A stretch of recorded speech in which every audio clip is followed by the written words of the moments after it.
all governments agreed on one topic: to save our oceans and therefore save our entire Earth's population too. Hello, my name is Chalhoub and I'm in 7th grade.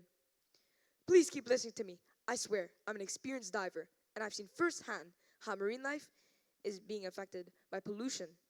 Today, I'll be talking about marine life and how human activity poses a huge threat to not only our oceans, but to our entire Earth's population too. I've been diving for a year and a half now, and as an active scuba diver, I've witnessed many instances where marine life is being harmed. And as I dive in Fujairah, I've seen many turtles with plastic in their mouths. I've seen many plastic bags on the ocean seabed, as well as plastic bottles and plastic bottle caps. Also, a big thing is the visibility. A year and a half ago, the visibility was amazing. I could see everything, and it felt like nothing was stopping me. But now, I can barely see a thing. It's like driving in the fog. You don't know where you're going. I didn't even know that sometimes I'd even be upside down. This is all because of microplastics in our oceans. These are all consequences of our irresponsible behaviors. Even in the Maldives, a place known for its amazing visibility and crystal clear waters, collects 19,800 metric tons of plastic waste annually. In the past 12 years, the worldwide population grew by 1 billion people.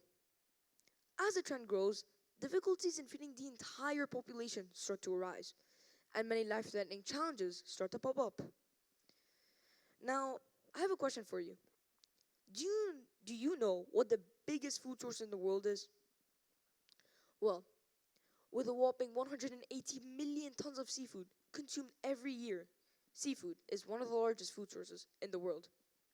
That is as much as 27 million African elephants combined. But there's a problem. We are damaging our oceans by littering, overfishing, using illegal fishing techniques, and more. The same ocean we used to feed 8 billion people. This is a problem because while we are damaging our food source, millions of fish die because of pollution and overfishing. All of these problems relate to one big problem. One big problem of the many we have to deal with: ecosystems. Ecosystems are extremely important and vital to our oceans, as ecosystems shape our oceans. All of the living species in our oceans are part of an ecosystem. But these ecosystems are being affected and harmed by pollution and overfishing. Let me paint a picture for you. Let's say that in our ecosystem, we have a shark, a big fish, a small fish, and some coral. Now, if the sharks go extinct, we will have too many big fish. Therefore, we will have too few small fish. The small fish will go extinct, and so will the big fish because of lack of food. This is exactly what is happening in our oceans. However, there are solutions, or at least potential solutions. The International Law of the Sea states that any nation adjacent to water controls territorial waters that are a maximum distance of 12 miles from the nation's shore. For example, the UAE has full ownership of the sea, from Ras Al Khaimah to 12 miles out in the sea. And this applies to all nations adjacent to water. So, that begs the question, what if all governments agreed on one topic?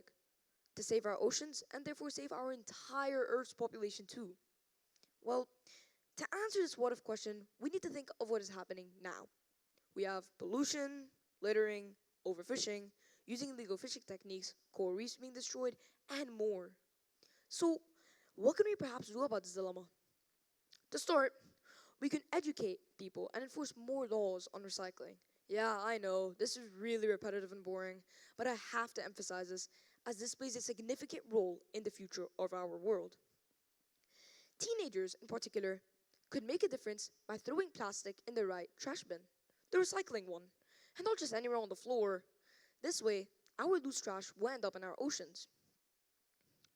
Moreover, we could also make sure that the local laws are being implemented to promote greater investment in cleaning the oceans and apply hefty fines if not. Yes, some private initiatives, like the Ocean Cleanup, are trying to clean the oceans. However, all financially stable nations worldwide should intensify their efforts to support these private initiatives and promote wider adoption of these practices. I know that there are many local laws in many different countries across the world related to protecting the oceans, like the UAE Federal Law Number 24 of 1999 on the protection and development of the environment. This law seeks to protect the environment, maintain its natural balance, and control pollution while preventing harmful effects from economic, agricultural, and industrial activities. This law is important because we can save many marine species from going extinct. Also, if we don't apply the same laws to all the other countries across the world, our oceans will never heal. After all, we all share the same oceans. But, Lucas, what do these countries even get from helping? Well, this is incentivized by the fact that they can earn more money and trade more, as fish are globally in demand, which will, in turn, improve the economy.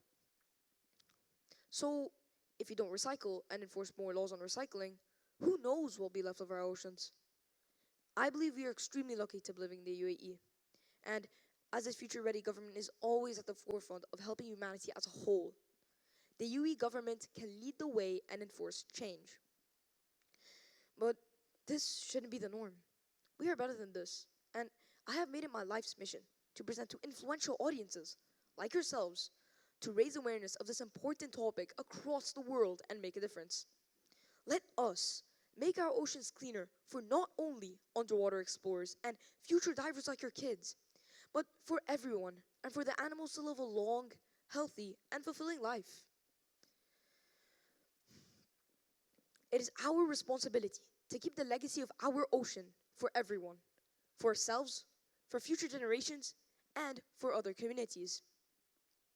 Our ocean is at a tipping point, and if we don't stop now, the change will become irreversible.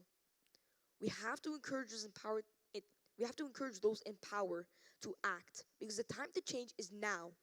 And as Thomas Fuller once said, we'll never know the worth of water until the well is dry. Thank you.